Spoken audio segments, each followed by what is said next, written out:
Hello doers, welcome back to our channel Devintelle. Today we will see how to print day by sale order based on start date and end date via sale module. So you can see here our module day by sale report. First install this module, so click on this activate button. Now our module is installable. First go to sales, reporting, and see here this menu for print sale order. Add start date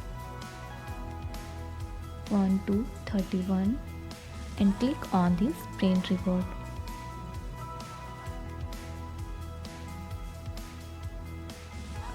So see here this PDF report. Display here product name and all days and display last in total. Thank you.